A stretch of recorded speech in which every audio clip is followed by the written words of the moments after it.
Salut à tous ces footeux, bienvenue à Footland. On se retrouve aujourd'hui pour parler d'une actualité qui a fait beaucoup parler d'elle récemment. Je parle bien évidemment de l'officialisation, la levée d'option d'achat de Mauro Icardi.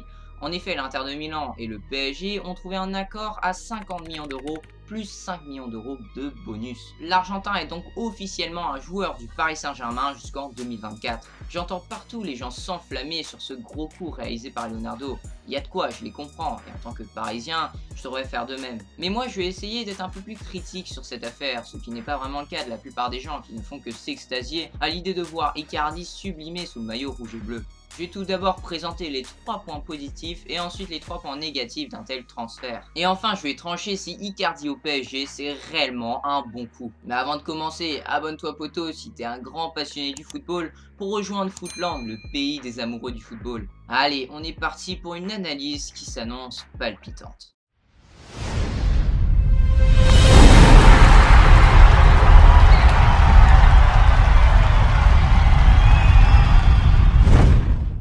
Le ballon pour Mauro Icardi, la frappe d'Icardi est déjà le Paris Saint-Germain qui après 1 minute et 50 secondes. Alors le premier point positif, c'est que Icardi est un tueur devant les buts.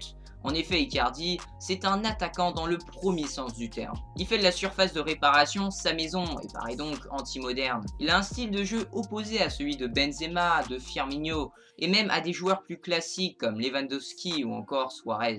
Mais l'Argentin est tout simplement l'un des meilleurs attaquants de surface au monde.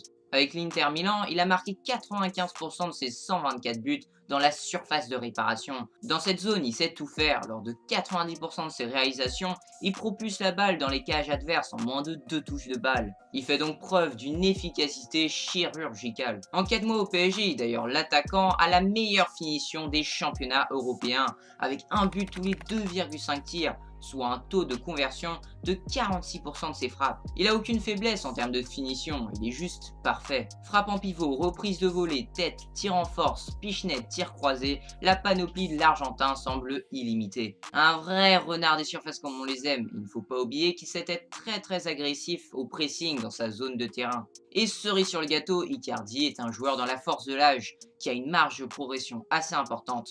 Il est donc censé être au sommet de son art. Même si sur la deuxième partie de saison avec le PSG, faut avouer que ça a été un peu plus difficile. Deuxième point positif sur le marché très compliqué des numéros 9, c'est une excellente affaire.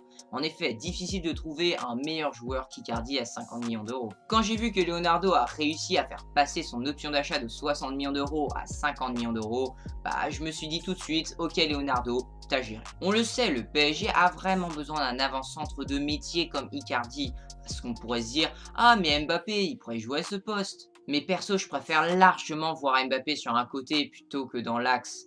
Dites-moi dans les commentaires si vous êtes du même avis. Mbappé, aussi incroyable soit-il, ce n'est pas un œuf de métier pour moi. Mbappé seul en pointe, on l'a vu, il n'est franchement pas à son aise. Mais lorsqu'il est associé à un deuxième attaquant qui lui est un pur numéro 9, là je suis d'accord qu'il peut faire de gros dégâts. Donc boucler l'arrivée d'un œuf de métier dans un marché compliqué aussi tôt dans le mercato, là Leonardo a fait très fort. Maintenant que le problème du numéro 9 est réglé, Leonardo va pouvoir se concentrer sur des dossiers encore plus importants, comme le fameux latéral droit tant attendu du côté de la capitale. Et enfin, dernier point positif, la hiérarchie est désormais claire. Icardi sera l'indiscutable titulaire. Et oui, durant cette saison, surtout en deuxième partie, on ne savait jamais quel attaquant allait être titularisé. Une fois c'était Cavani, une autre fois Icardi. Et je trouve ça assez dérangeant, il y avait du coup moins d'automatisme entre les joueurs et l'avant-centre. Ça me faisait penser un peu au problème de gardien qu'on avait eu l'année dernière. Un coup c'était Trapp et un autre coup c'était Areola comme titulaire. Sauf que l'arrivée de Navas ça fait beaucoup de bien à ce poste-là. Et la saison prochaine, on le sait, Cavani va sans doute partir et donc Mauro Icardi sera le titulaire indiscutable. Il aura beaucoup moins de pression et aura beaucoup plus de temps de jeu, ce qui va lui permettre de progresser beaucoup plus vite. Et il y a sans doute d'autres points positifs, dites-moi dans les commentaires si vous en avez, mais on ne va pas non plus s'éterniser sur les points positifs, sinon la vidéo risque d'être un peu trop longue. Donc maintenant passons aux points négatifs de cette affaire. Le ballon pour Mauro Icardi, la frappe d'Icardi est déjà le Paris Saint-Germain qui après 1 minute et 50 secondes. Alors premier point négatif, Icardi a juste un salaire mirobolant. Leonardo a certes réussi à considérablement baisser l'option d'achat d'Icardi, mais au niveau du salaire, c'est clairement Wanda Nara, campagne et agent d'Icardi, qui est sorti vainqueur. En effet, elle a réussi à négocier un salaire énorme pour son mari. Icardi va donc toucher 12 millions d'euros par an. 12 millions d'euros. Il devient ainsi le 6e joueur le mieux payé du Paris Saint-Germain. Alors oui, Icardi, il a certes prouvé sa valeur, surtout pour la première partie de saison, mais ce n'est pas une raison lui donner un tel salaire. Surtout qu'il gagnait 5,7 millions d'euros à l'Inter, donc pourquoi lui donner un tel salaire? Pourquoi? Ce n'est pas bon du tout. De 1, si un jour le club parisien veut le vendre, rares sont les équipes qui vont pouvoir s'aligner sur ces émoluments. Et de 2, si à un moment le PSG veut le prolonger, et bah il va logiquement demander encore plus. Et oui, si tu commences à 12 millions d'euros, tu peux facilement terminer avec un salaire annuel de 20 millions d'euros en poche.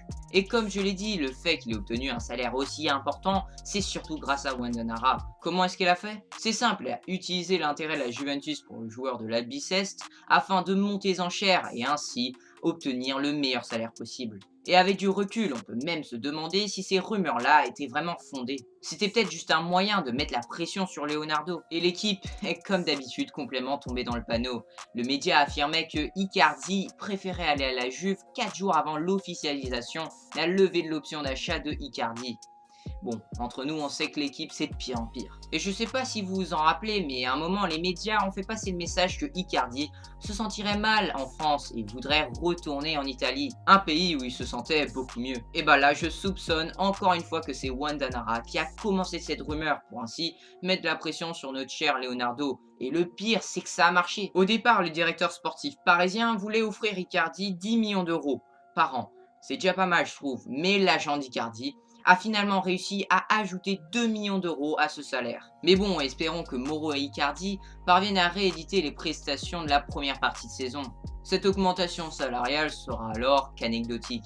Mais dans le cas contraire, il y aura quand même de quoi grincer les dents. On peut aussi ajouter au point négatif qu'il a une relation très tendue avec Thomas Tuchel. Entre les deux, faut admettre que ce n'est pas vraiment une histoire d'amour. Le technicien allemand ne serait pas du tout convaincu à l'idée de garder l'Argentin. Les deux hommes ayant une altercation lors du 8e de finale aller de la Ligue des Champions contre Dortmund.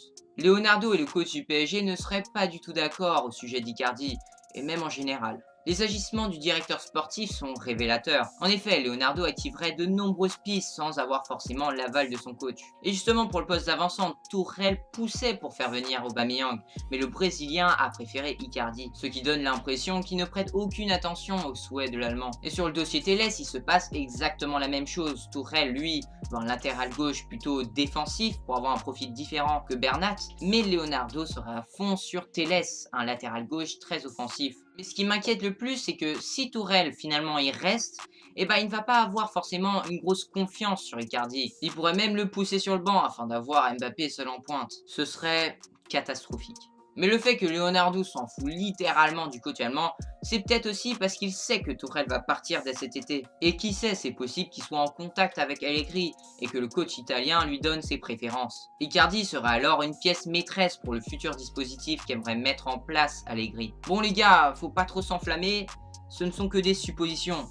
C'est possible. Maintenant, passons au troisième point négatif. Alors, comme je l'ai dit tout à l'heure, le natif de Rosario a un profil extrêmement atypique, que ce soit dans son jeu, ses zones d'action, etc. Mais son plus gros défaut, c'est sa participation globale, qui peut parfois se situer à la limite du néant. Ce n'est pas lui qui va faire jouer l'équipe, non pas du tout, c'est le genre de joueur qui ne se concentre qu'à une tâche, marquer des buts. Et oui, il ne brille pas par ses replis défensifs, il n'a pas un profil à la Cavani qui est prêt à se sacrifier pour les autres.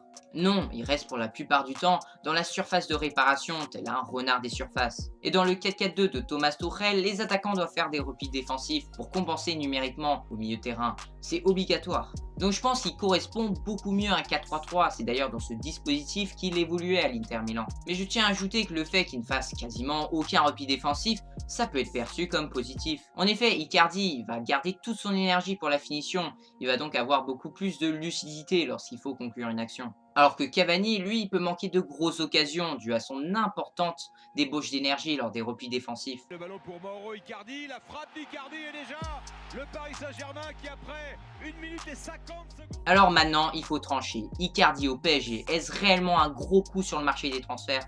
Je pense que oui. Ce n'est pas non plus le coup du siècle, faut pas exagérer, mais pour moi c'est un très bon coup réalisé par Leonardo. Mais je pense que le salaire aurait tout de même pu être un peu mieux négocié. 12 millions d'euros ça reste trop, mais puisque le PSG n'a déboursé que 50 millions d'euros pour Icardi, ça compense. Mais il faut se poser la question, entre l'Inter Milan et le PSG, qui gagne réellement dans cette affaire? Et bah là pour moi c'est l'un des rares transferts où l'on s'en rend compte que c'est vraiment un deal gagnant pour tout le monde. Le PSG a récupéré un excellent buteur de 27 ans et a réussi à négocier une baisse du prix de l'option d'achat de départ. Ce n'est pas négligeable.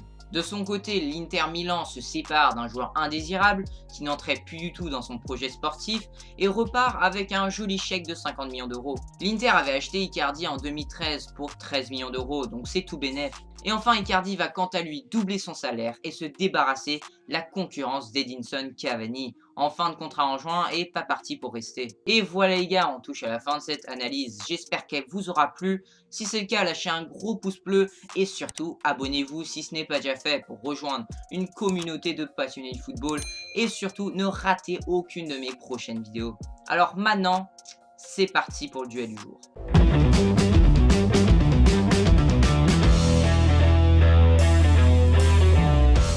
Alors, qui est le meilleur selon toi, Icardi ou Aubameyang actuellement? Et pour les Parisiens, vous préférez voir Aubameyang ou Icardi sous le maillot parisien? Il y a un petit sondage juste là et dites-moi dans les commentaires votre avis, même si j'ai ma petite idée en tête. Et nous, on se retrouve mercredi à 15 h pour faire un point sur le mercato. D'ici là, prenez soin de vous les gars. Ciao les footeux.